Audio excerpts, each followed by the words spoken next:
بسم اللہ الرحمن الرحیم. السلام علیکم. Dear student of class 9th, I am your Islamia teacher. I hope you all are well and safe with your family at home. Student, take out your Islamia book and open page number 51, Hadith number 8. بسم اللہ الرحمن الرحیم. الراشی والمرتشی کلاہما فی النار.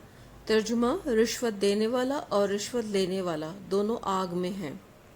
رشوت کا مطلب یہ ہے کہ کوئی ناجائز کام نکالنے کے لیے یا کسی پر ظلم کرنے کے لیے یا کسی کا حق مارنے کے لیے روپیہ، پیسہ، جائیداد نذرانے کے طور پر دیا جائے. رشوت لینے والا اور رشوت دینے والا دونوں برائی میں برابر شامل ہیں، اس لیے دونوں پر گناہ لازم آتا ہے. رشوت کا چلن کسی قوم میں اس وقت عام ہوتا ہے جب عدل و انصاف ختم ہو جائے اور لوگوں کو ان کے حقوق جائز طریقے سے نہ مل سکے. کسی قوم کی حالت اس کے معاشرتی بگاڑ اور ظلم کی ایک نہایت خراب صورت ہے.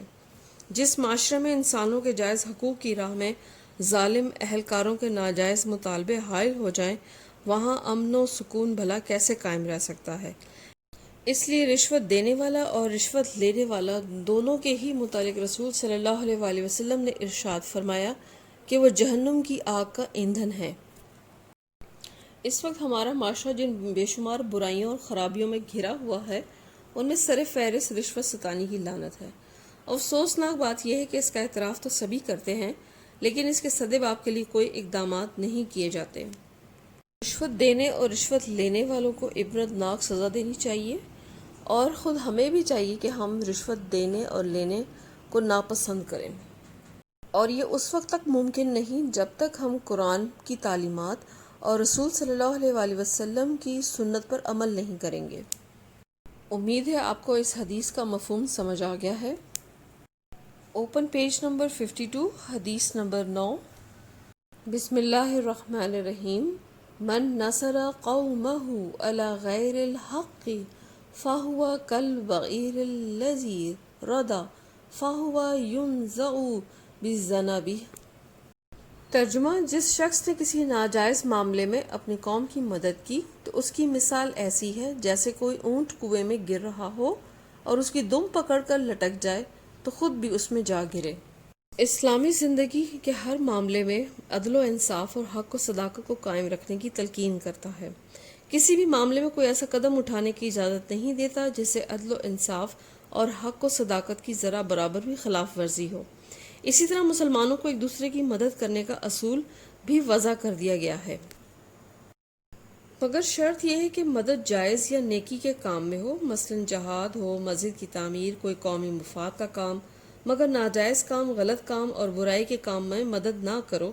زیر نظر حدیث مبارکہ میں رسول صلی اللہ علیہ وآلہ وسلم نے ناجائز کام میں مدد دینے والے کو تباہی و بربادی کا پیغام دیا ہے. یعنی جو کوئی خود ناجائز کام کر رہا ہے وہ احکام خداوندی اور فرمان نبوی صلی اللہ علیہ وآلہ وسلم کی خلاف ورزی کر کے بربادی کے گڑھے میں گر رہا ہے، اور جو دوسرا اسے ناجائز کام کرنے میں مدد دے رہا ہے وہ بھی اس کے ساتھ گڑھے میں گر رہا ہے. یعنی دونوں اپنی عاقبت برباد کر رہے ہیں. یہاں کنویں سے مراد جہنم لیا جائے تو مطلب اور بھی واضح ہو جائے گا.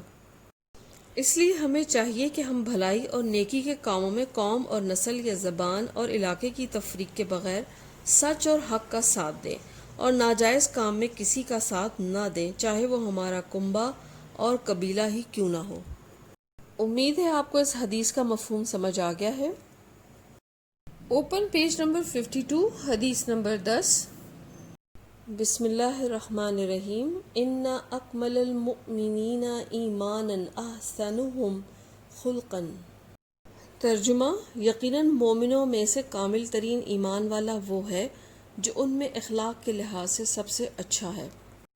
انسان کی پختہ عادتوں کو اور اس میں رچی بسی باتوں کو جو بے تکلف اسے سرزد ہو جائیں اخلاق کہتے ہیں، یا انسان کے زندگی گزارنے کے انداز یا رویے کو اخلاق کہتے ہیں.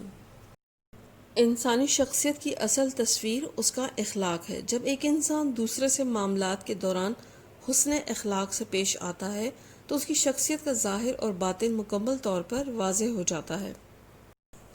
اللہ تعالیٰ نے انسان کو اپنا نائب بنا کر اس دنیا میں بھیجا ہے، اور اس کے اخلاق حسنہ کی مکمل فہرست قرآن مجید میں بیان کر دی ہے۔ نبی کریم صلی اللہ علیہ وآلہ وسلم کو اخلاق حسنہ کا ایک مکمل عملی نمونہ بنا کر پیش کر دیا۔ اللہ تعالیٰ خود فرماتا ہے لَقَدْ كَانَ لَكُمْ فِي رَسُولِ اللَّهِ أُسْوَةٌ حَسَنَةٌ، یعنی تم کو بہترین نمونہ محمد صلی اللہ علیہ وآلہ وسلم میں ہی ملے گا۔ حسن اخلاق دراصل روزمرہ زندگی میں اللہ اور اس کے رسول صلی اللہ علیہ وآلہ وسلم اپنے نفس اور مخلوق خدا کے ساتھ ایک مسلمان کے طرز عمل اور رویے کا نام ہے۔ اگر یہ طرز عمل اور رویہ اچھا ہے تو شریعت کے اصولوں کے مطابق تو اسے حسن اخلاق کہا جائے گا، اور اگر یہ طرز عمل اور رویہ اچھا نہیں تو اس کو برا اخلاق کہا جائے گا۔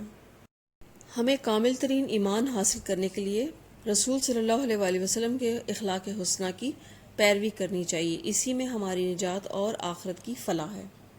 امید ہے آپ کو اس حدیث کا مفہوم سمجھ آ گیا ہے۔ Thank you students. You should pray from Allah to keep us all safe from COVID-19. Stay home, stay safe. Allah Hafiz.